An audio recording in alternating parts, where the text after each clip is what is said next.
okay. I can bring it on after, after speaking for 5 minutes. I can uh, share this for that. Yes, ma'am. Sure. Okay, ma'am. So for that, I'll have to.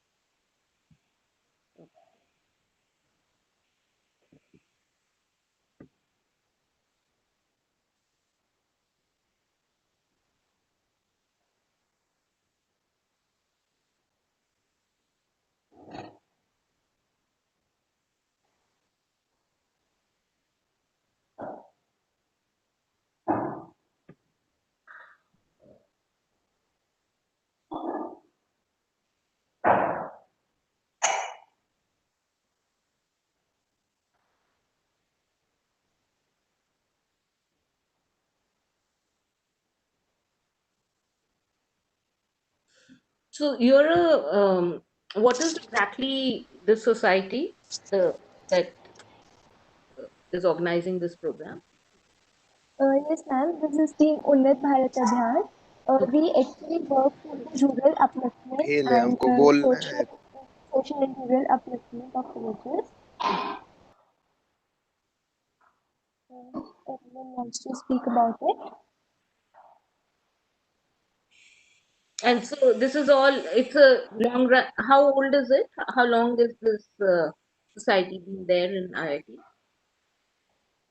Yes, ma'am. Am I audible, ma'am? Yes, I can hear you clearly. Yes, ma'am. Ma'am, my name is Kanhaiya Madhesha. So, ma'am, Unnat Bharat Abhiyan is an MHRD initiative and it was started 5 years ago, nearly 5 years ago, from some professors of IIT Delhi. And since it was successful in its some preliminary years, so it was followed by most of the technical institutes. And MHRD directed every institute in a technical domain to follow these things. And every technical institutes like they adopt 4 to 5 villages and they Okay. work for their problems. Okay. Wonderful. So have you come up with any interesting solutions for the villages in the last 5 years? I know Yes, you must have yes, adopted yes, villages ma'am. near Roorkee, right? Yes, ma'am. Some of the villages are near Roorkee and some of the villages are somewhat far away. So two of the villages are 110 kilometers away from Roorkee.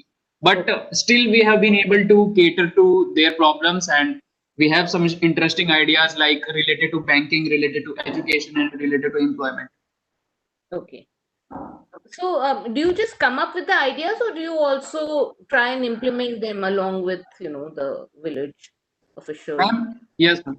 Yes, ma'am, surely. So, ma'am, our initiatives are kind of divided into two parts. Some of the initiatives are related to technology development, and some of the initiatives are related to technology customization. Okay.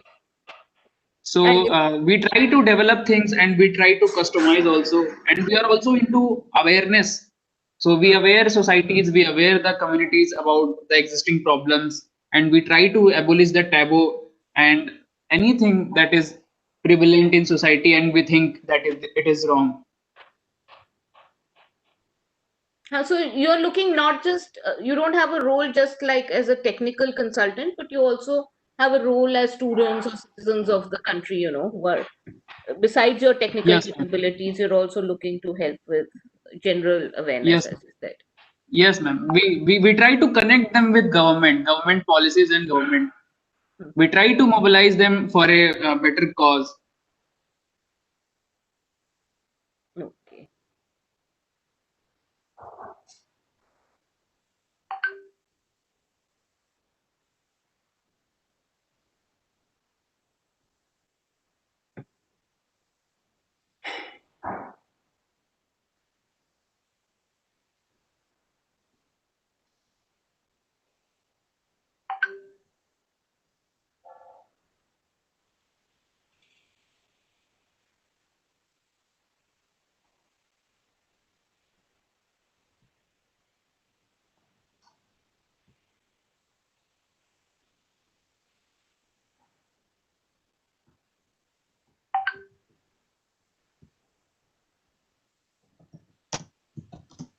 I think technically Roorkee would be the oldest IIT, right?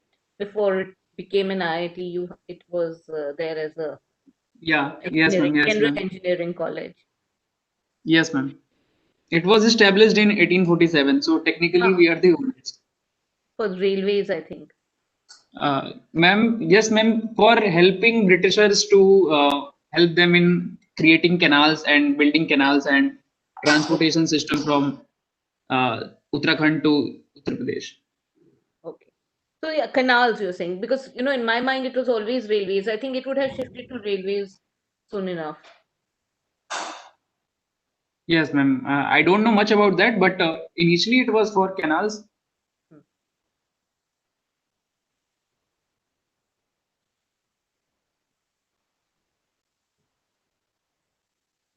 I think we don't use water transport much, which is something which was something, because of basically the rivers. We've used up the water so much that water transport has become difficult. But Yes, if ma'am. you see, say, Mughal times and all, if people had to go, if the emperor had to go from Delhi to Agra, he would go on water. The standard means of Yeah. transportation used to be the river. If you had to go from Delhi to Calcutta, you would tend to use water much more than using the river. Yes, ma'am.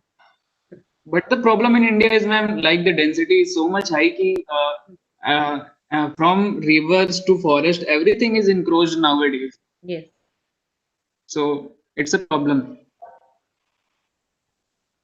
I think the big challenge with global warming and all that is going to be water management of the Yeah. big challenge of the next century, maybe, or hopefully we'll solve problem before that. I think with very cheap solar power, at least converting the seas, water of the seas into fresh water could be solved. Yes, ma'am. And we are also working on a, water purification project with women entrepreneurs. Okay. And so the villages we have adopted near Roorkee has high iron content. I mean, Hmm. due to the high iron content and the contamination, the villagers face like skin diseases, stomach diseases, Okay. kidney diseases. So we are working on that. We have tested the water. We are talking to CSR professionals, and we are trying to, I mean, aware the community that this is a problem. Okay. And soon in 10 to 15 years, you all will be facing, I mean, very much difficulties related to your health. So we have to solve it as soon as possible. So we are in talk with the villagers. We have surveyed them. So we are Now, working on that. are you in touch with Professor Anil Gupta of IIM Ahmedabad? No, ma'am. So I mean, Professor Anil Gupta used to be, he's the founder and he was the head of this National Innovation Fund, which was set up by yeah. the government of India 20 years ago. And Okay. he has a project where he collects innovations, and he helps people get them patented. So he has a bank of innovations, especially related to rural, local entrepreneurs who have come up with solutions, or rural people residing in villages. And he does this annual Shodh Yatra to collect and record innovations. So he has his foundation called the Honeybee Foundation and Okay. also the Srishti Foundation. I think it would match with your objectives. You should possibly get in touch with him because he has this bank of ideas, which are there available for every aspect of improving frugal technology, especially. So, Yeah. I mean, I can give you his contact number. You can write to him. And I think, because if you are trying to do things in the villages you have adopted, there may be a slew of technologies which he has, which you could possibly implement. And if you have come up with ideas, it's something you can share with him because, a lot of people access his data bank of ideas for implementing.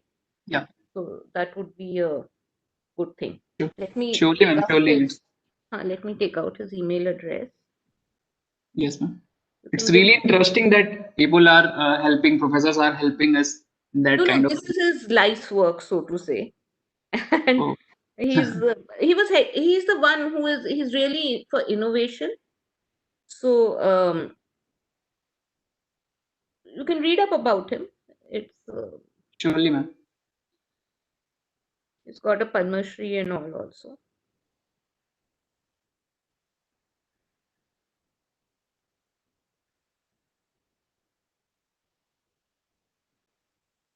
So he had taught me in my professor. Anil at srishti.org. Should I type it out? Somewhere. Where can I type? In the chat? Please spell Srishti. I mean, there are multiple Yes, spellings. I know.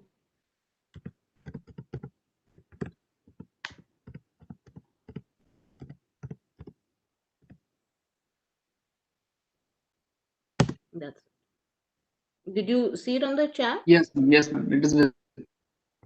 Okay. So this is his, and I'll give you his phone. I mean, do you want to call him also, or you just want to write? Yes, ma'am. We would love to call him. So I'll give you his number 98250 Okay. 14437.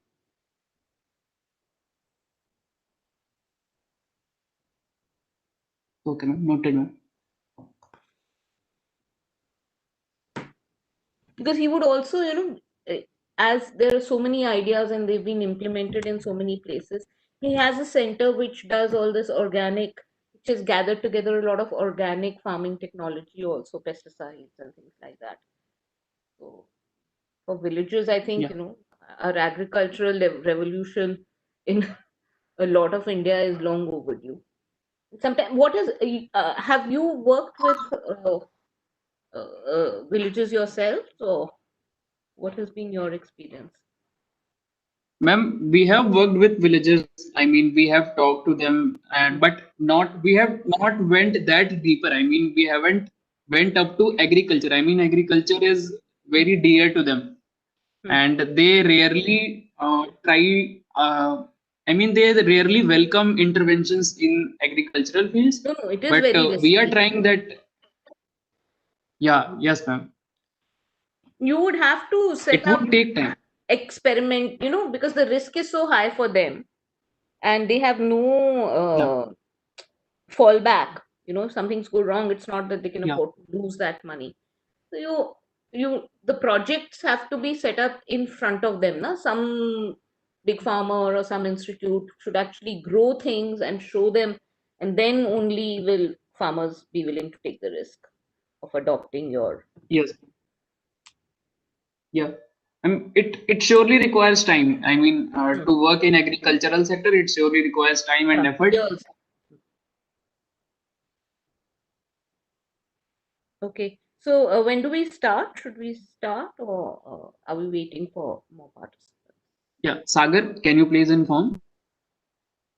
Yes, ma'am. We are going to just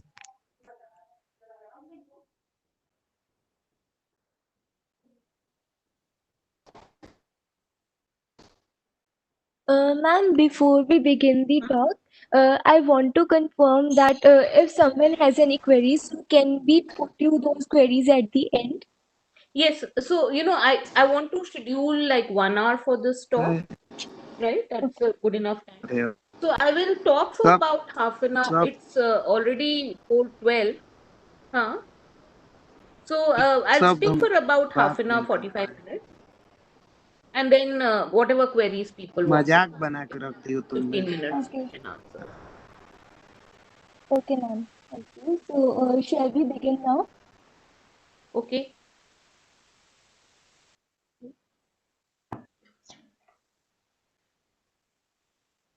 Any serious shift towards more sustainable societies has to include gender equality. Good evening, everyone. I am Sunidhi Jindal.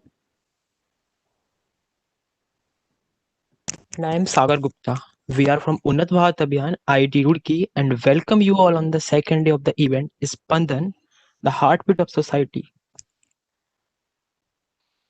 which is all about the women empowerment. Before the talk begins, I would like to mention that in case of any queries or doubts, you can put them in the chat box, which is the team will try its best to convey your queries. It is a pleasure to have with us the ex-president of FLO who pursued MBA from IIM Ahmedabad, She has successfully executed numerous skilling and employment initiatives under the umbrella of women empowerment. He is also renowned author, quizzer, expert panelist in Kaun Banega Crorepati reality game show, champion of champions declared by BBC Mastermind in India, who is none other than Mrs. Archana Garodia Gupta. A heartiest welcome to the ex-chair of FICCI National MSME Committee for her virtual joining. So now, we would like to invite Mrs. Archana Garodia Gupta to acknowledge each of us present here with the hidden assets of rural transformation, that is women. Thank you. It's a pleasure to speak to the students of IIT. Um, I, as in my introduction, I'm interested in a lot of things and I have worked a lot in the field of women empowerment. So today I would like to talk about some projects which I have in mind, specifically as to what I feel is a very great potential which is hidden in the women of India, and how students of IIT can possibly tap it, or how students across the country can help realize this potential. So I made a brief PPT. Let me just share it.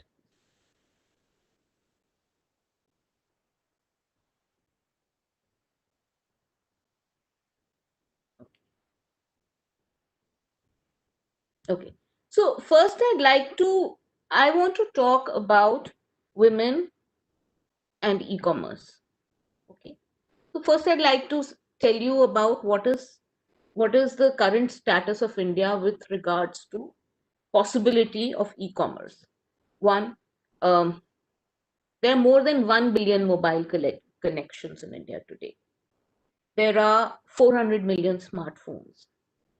Under the Jan Dhan Yojana, more than 300 million bank accounts have been opened in the last 4-5 years. Aadhaar, 1.2 billion cards have been issued, and that is a unique biometric identifier. And now we have more than 22 million e-commerce shoppers in India, buying more than $30 billion worth of merchandise, and this is growing at an exponential rate.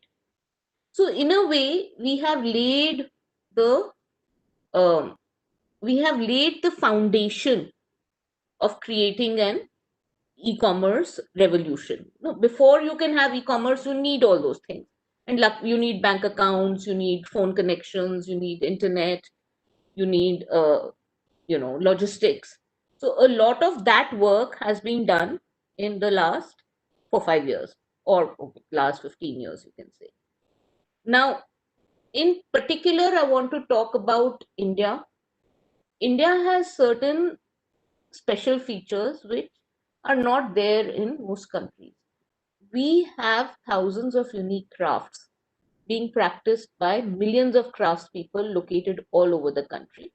And more than half of these are women. The crafts which are being practiced, more than half of the craftspeople in the country are women. The second thing I would like to talk about is that there are millions of young educated women who are not working outside the home. Now, I don't know how many of you know, but the labor force participation by women in India is one of the lowest in the world. It used to be about 40% in the 1970s, and it has been falling every year. It has now come down to the mid 20s, around 24, 25%. And why is this happening? This is happening because one, we've had a jobless growth in India over this period. So whatever jobs are being created, preferably it's the men who go out for the jobs. There are not enough jobs available for women. The second is that as we have been getting better off, as we have been getting better off, um, if you see the labor force participation of women is a U-shaped curve. The poorest women have to work because they have to earn that income. They have no option. The people who are very well off, the women get educated and they can, they have the choices and they go out to work. But typically in the middle, the participation rate falls because women stay at home. It's considered a social thing that women should be at home and not work. So as India has been getting richer, more and more people have been moving into the middle class, and therefore the labor force participation has been falling, while women's education has been going up. So I think all of you know, you're familiar with your families, your households. A very large number of educated women who are capable of a lot are sitting at home doing, looking after their homes and really not working outside the home in any way. The third thing I'd like to talk about, a feature of India, is that there are 8 million SHGs in the country. I don't know how many of you are familiar with the concept of a self-help group.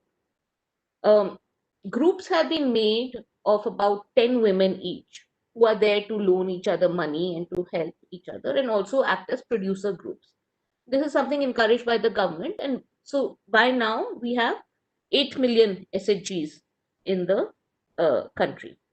And the global e-commerce market today is standing at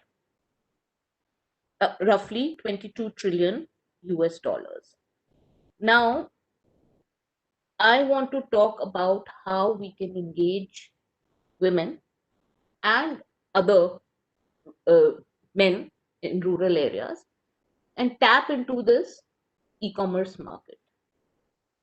See, the problems that are faced by craftspeople typically in India is that they are not able to connect to the markets. There are middlemen who take a lot of margin, and the payments are very bad. So these uh, craftspeople are thoroughly exploited, and a lot of the next generation wants, they don't want to get into the craft field because it's so poorly paid. Um, in terms of a global opportunity, about the world market for handicrafts is about $400 billion. Take a guess how much of it is supplied by Indian craftspeople, who are the largest group of craftspeople in the world. We barely supply $1 billion of it. So this is a tremendous opportunity that we as India have for the global market.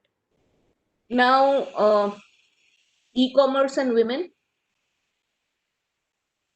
E-commerce, given the constraints that women face, I'm not saying these constraints should be there or that's the only way to be, but typically in India, women have a lot of household responsibilities. Therefore, it's difficult for them to move out of the house for long periods of time. And they also don't have a lot of money to invest because the access to funds is relatively limited for women. So I think selling through e-commerce is particularly suited to women because you can do it from your home, you can do it at the time of your choosing, so that your other responsibilities can also be fulfilled. And the money typically comes into your account, and the goods are typically again picked up by couriers or logistic partners from your house. So the constraints that women face due to mobility and due to time management are in many ways taken care of if you're in the field of e-commerce. And you do see that. You do see the difference. While, on an average, 10% of small businesses are owned by women in urban India, women comprise nearly one third of the vendors on major portals. And using WhatsApp and Facebook, now this is an amazing figure, nearly 2 million women acting as resellers now transact about $9 billion of business annually. And this is projected at US $40 billion. Now, here is the opportunity which we are looking at. You have producers of products in the villages. It could be agri-based products like pickles and things like that. It could be handcrafted products for which we have thousands of unique crafts in this country. And you have portals through which they can sell, and you also have a large number of women entrepreneurs who are willing to use their knowledge of computers and selling, educated women sitting at home who are now selling on WhatsApp and Facebook and who are looking for products. which can be then produced by the producers in villages. So this is an opportunity which I would like to talk about, and I can talk here about. I don't know how many of you have heard of the Chinese Taobao platform. Now, Taobao is owned by Alibaba, and it's basically a platform meant for selling, especially by villages. Now, the Chinese government has designated 1 lakh villages as Taobao villages. In these villages, the at least, I think they need to have at least 100 sellers from that village before it is successfully a Taobao village. So they have set up rural training centers. They've also set up a franchising model for setting up rural training centers. And you have normal people, farmers, etc., who get onto the platform. They learn and they sell on Taobao. And it's been a hugely successful program. I think they've achieved about 70,000, 80,000 villages already of the 1 lakh villages. In the villages which have successfully become Taobao selling villages, rural migration has reversed. People don't need to go to the cities to earn a livelihood anymore. So this is something we can look at and pick up ideas. Now, I have written down a certain number of points, which if we follow that, we could have something like this to be implemented in the villages. And here, students, young people, or people looking for the next business opportunity or startup opportunity, or for social entrepreneurship, this is a place where they could look at. I mean, you could get ideas to work in this space. So there's a brief plan I've made. I'll be glad to share this PPT with your institute if you want to pick up anything from here. So one, what is the problem when you're in a village and you want the entrepreneur to go online? First problem they face is the language, right? And complicated vendor interfaces. So one business opportunity would be to create vendor interfaces which are very simple to use, smartphone based, and in the local language. The other thing to remember is that not every craftsperson has to become able to use these portals. Even if there are 2 or 3 good people in a village who can use it, the rest of the people can use um, that person's that person's help to can take the help of that person to list on the portals. And I think one should go look at mainstream portals. You could create a portal marketing rural handicraft, but you can definitely use Amazon, Flipkart, and the other mainstream portals to you piggyback on them, because the kind of outreach they have, it will take years to build for yourself. Then tie up with major portals and NGOs to create pilot projects in a few districts for setting up training and onboarding centers. These could be run by private franchisees to lower the administrative load. Now, here, as students, as students, could possibly create a pilot. I could help you reach out to Amazon or Flipkart. You could create a pilot project in the villages which you've already adopted, and try and find out what are the products they have, and try and onboard these products onto Amazon and Flipkart. This is not an expensive proposition. Anybody who's just sitting there, and you tie up with 2 or 3 people in that village who are able to use smartphones, all this can happen. Or the maximum, you'll need 1 printer and 1 computer in that village to be able to do this. Now, whatever they are producing, you have to teach them that just list how to photograph and how to list whatever you're producing, and then design modifications. You could set up a team to help them figure out what works better and train the producers in that village for this. A list of the kind of trainings which you would need to do. You could tie up with the district industries office to make space available for training centers as well as maybe listing centers. Training could be carried out in computer centers. or the EDCs, which are already present in many villages. Tie up with the local SHGs. So here's where the role of SHGs come, and this has been successful in many places where the SHGs have got together and they create the listings on the portals and make sure. Okay. The other project is that smartphones, you will need smartphones, and this is an opportunity for technology development to create very cheap smartphones which are able to list and possibly make them available to the villagers. Local logistics partners can be identified, or the postal service is there. Now, one project idea which I'm suggesting, which when I was Flow president, I had signed an MOU with Amity University, is that to create a buddy system between colleges and SHGs as part of maybe the NSS or as a credit course for 4 months. And students could help artisans list on a portal. So the students would gain valuable business experience and the artisans a livelihood. I have certain ideas in terms of social entrepreneurship projects that students could do. Ideas for students. You could create portals to sell rural products. You could create a portal with special, you're in Roorkee, create a portal and initially get your people around you to list on it. You could showcase the other thing besides, you have rural performance arts and art and craft techniques. Now everybody is doing products, but there is also a market for training, for people who want to learn how to do a Madhubani painting, for people who want to learn how to make a pot.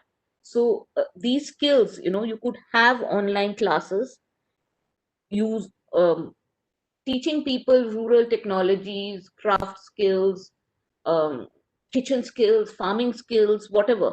So that again is a possible business opportunity for students who would like to do it.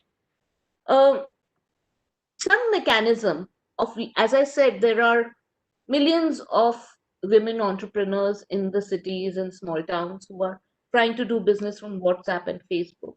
Okay, is it possible to create some kind of linkage between women entrepreneurs and rural artisans?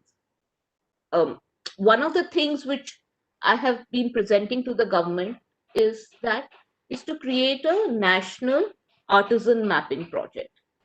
So have a portal. This is something which has to be in the public domain because it will never pay any private party to do this. But have a mapping project, maybe even a self-listing project of all the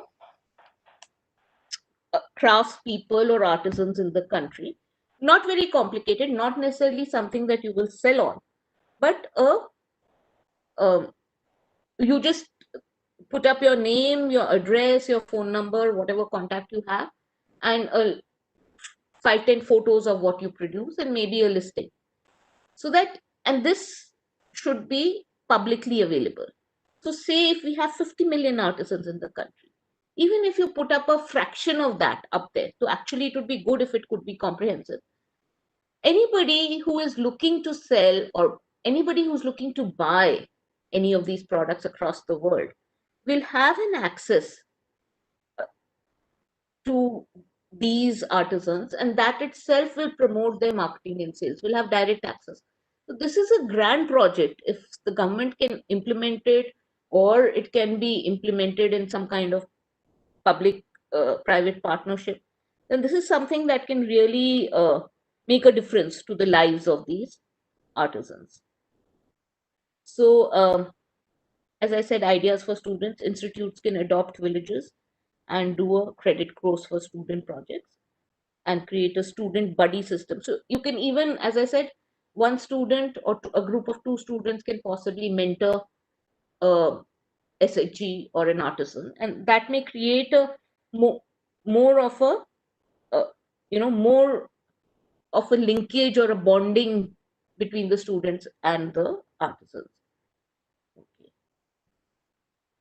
Now, this is another project I'd like to talk about. It's something which I had done when I was Flow president. We adopted a village along with Professor Anil Gupta in near Ahmedabad.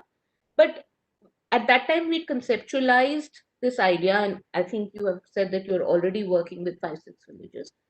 So intervention should be based on knowledge and frugal technology. I think the keyword is frugal technology, because if you want it to be adopted, it has to be cost effective. And I just made a brief checklist of fields you could possibly work in: health, education, agricultural productivity, industrial and craft activities, water availability and use, sanitation, lifestyle, digital connectivity, others. This is just a brief checklist I've given, but you're already working in this field, so I think you know about this. And I think we're done here. So now tell me any questions, anything that you'd like to discuss in any of these.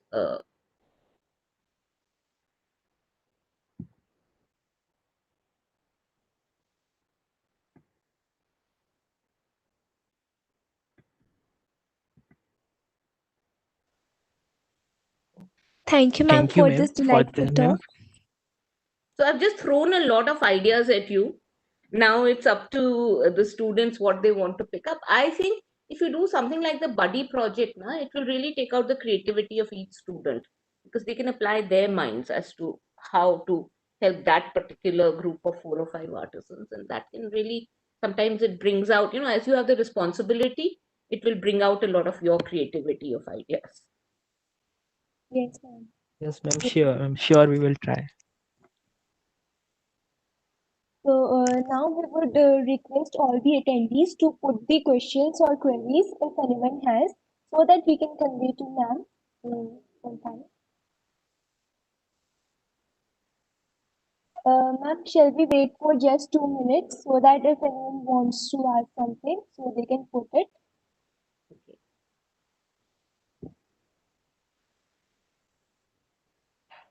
Ma'am, I would like to ask one question. Okay. Ma'am, as you mentioned about the term buddy project, so whenever we work in villages, we have 10 volunteers, 10 to 12 volunteers assigned to each of the villages. I Okay. mean, there are 5 villages under us, so 10 to 12 volunteers work in each of the villages. So there comes a dilemma to us. I mean, there are different kind of problems related to villages, related to education, banking, and many such other things. So there comes a dilemma that should we try to divide our team for specific projects, or should we all work for a particular project only? I mean, this is one of the major dilemma that I face. That suppose there is an initiative related to women empowerment or women employment. So all 10 of us has to work on that particular project, or we have to divide three members to a particular aspect, 3 members to other initiative, and 3 members to other initiative. How do Well, you think effectiveness can be increased? I think personally that if I'm given one particular project to work on, and I will tend to focus more on that and probably come up with a result, rather than if I have a diffuse responsibility across 10 projects. To tap everybody's ideas, I think you should allocate maybe teams of 2, and you can't possibly, if you should pick a few things, you should pick 3 or 4 things and put 2 or 3 people each on that, so that you have something concrete at the end of it. And you can possibly have meetings, once once a month, once in 2 months, where the whole team gets together and discusses the ideas they have developed or the thoughts they have, which is like a brainstorming session.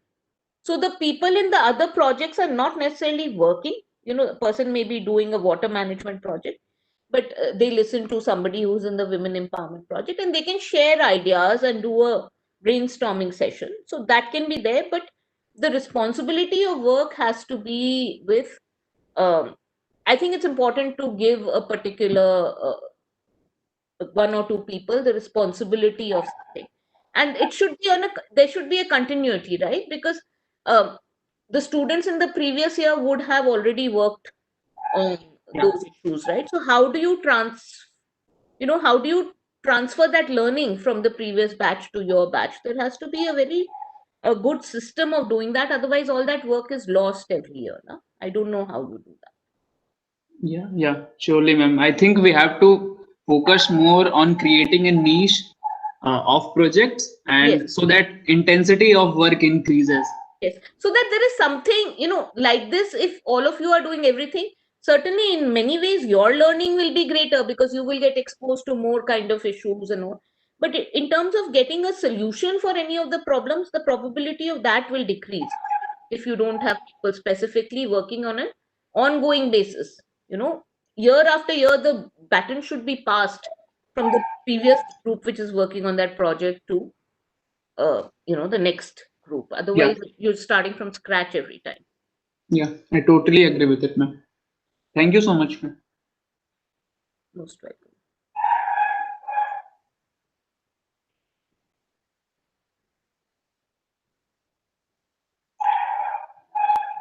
Thank you, ma'am, for this delightful talk and sensitizing all of us with the significance of women empowerment and rural transformation.